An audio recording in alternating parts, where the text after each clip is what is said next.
যে আমাদের নদী ভাঙা এলাকার মানুষ, তাদের সাহায্য করা দরকার। আমরা যারা নদীর পাশে বাস করি, জন্মের থেকেই কিন্তু নদীর সাথে লড়াই করে আমাদের টিকে থাকা, নাকি?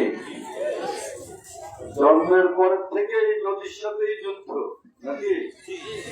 আমরা যখন ছোট ছিলাম তখন আমার মনে আছে, আমি যখন একেবারে ছোট তখন লঞ্চ এই স্টিমার ঘাট ছিল হলো গোয়ালন্দ বাজারে।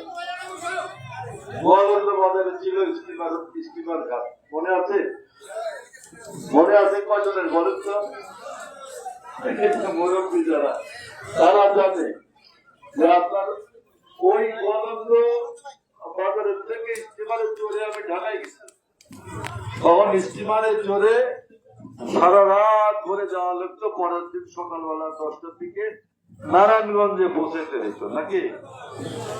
তাহলে আপনি চিন্তা করেন, তখন এই নদী আমাদের গোয়ালন্দ বাজার থেকে শুরু করে সেই আরিচার ওই পাশে ছিল। বিশাল নদী, 4-5 ঘন্টা লাগতো যাইতে।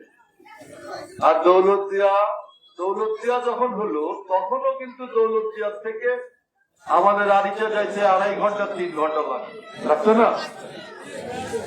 এখন কালের পরিক্রমায় এই নদী শুকাইতে শুকাইতে চিকন হয়ে গেছে। এখন দৌলতদিয়া ঘাটের থেকে আমাদের 1/2 ঘন্টা লাগে ওই পাশে যাইতে, বুঝছেন? আমাদের কষ্টটা হচ্ছে যে প্রত্যেক বছর বর্ষার সময় ইন্ডিয়া পানি ছাড়ে দেয়। ভারত বর্ষার সময় কি করে? পানি ছেড়ে দেয়। পানি ছেড়ে দিলে হয় কি, আমাদের এইখানে তলায় যায়, ওদের ওইখানে যে ডুবে যায় বর্ষার সময়, তখন ওরা ছেড়ে দেয়। পানি ছেড়ে দিলে আমাদের এখানে ডুবে যায়, আমাদের এখানে নদী ভেঙে টেঙে আমাদের একেবারে নিঃস্ব করে দেয়। আবার ঠিক উল্টো, শীতকালে ওরা কি করে, ওইখানে একটা ব্যারেজ করছে, বাঁধ। এই ব্যারেজটা হচ্ছে, আমরা কি নাম কি বলেন তো দেখি, নাম কি? ফারাক্কা ব্যারেজ। তো ফারাক্কা ব্যারেজ আমি দেখতে গেছি এই জন্যে। আমি কয়েক বছর আগে ফারাক্কায় গেলাম, যে ফারাক্কা জিনিসটা কি। তো ফারাক্কায় আপনার নদীর ওই ইন্ডিয়ার সাইডে দাঁড়ালে আপনার মনে খুব কষ্ট লাগবে। ইন্ডিয়ার সাইডে শীতকালে পানি একটা 100 দ্বারা থই পানি আর পানি।